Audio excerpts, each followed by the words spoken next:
in early '89, that group had been there now 3 years or so, and they were making their way, and Lutheran Family Services decided to raise money to buy medical supplies to take to the Highlands, because people said there's and we raised $35,000 worth of supplies, got it in big shipping containers, because it wasn't just money, it was in shipping containers, and a group of us arranged with the Vietnamese government we were going to take this to the Highlands.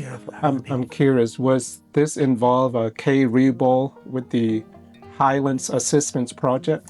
Yeah, I think this was afterwards. She followed up with that. Oh, I see. Because she went on that trip, and this was originally, it was Bill Britton who was the head of, I think it was his idea first of all. He said, hey, we can raise money. Mm-hmm. So there were half a dozen of us that went, Kay, myself, some Laotian photographer that she found at the last minute that wasn't on any of the lists, which created a lot of problems.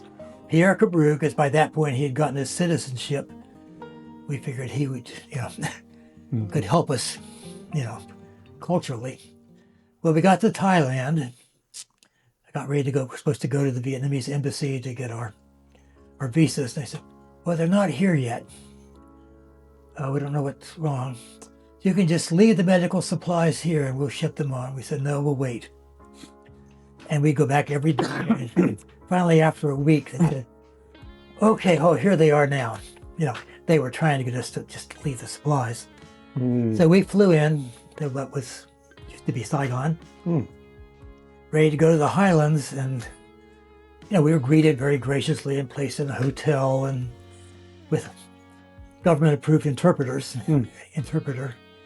who kind of orchestrated things very carefully. Mm-hmm. And we said, okay, we're ready to go to the Highlands. They said, unfortunately, there seems to be some kind of outbreak of some kind of disease there. It's too dangerous.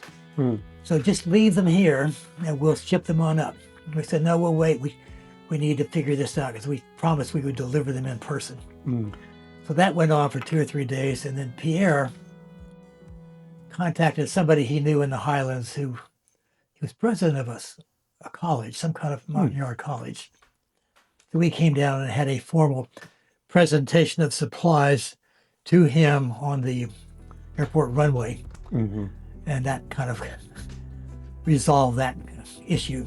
Mm-hmm. Except when we were getting ready to leave, and then we were getting ready to leave. It was on an Air France flight, 200 people were out. I don't know how many people were on it. Long line as they come up there.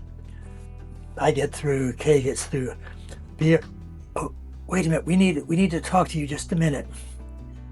We said, well, what's wrong? I said, we just need to ask him a couple questions. You could go on.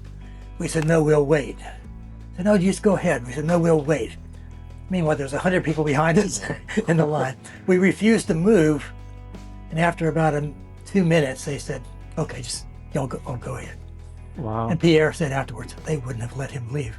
Yeah. Because they probably were trying to detain him. They were going to detain him, yeah. Yeah. Wow. I'm glad you... But they didn't want to do that in front of 100 people from France and us. Oh, I see. Yeah. Yeah. Yeah. Well, great.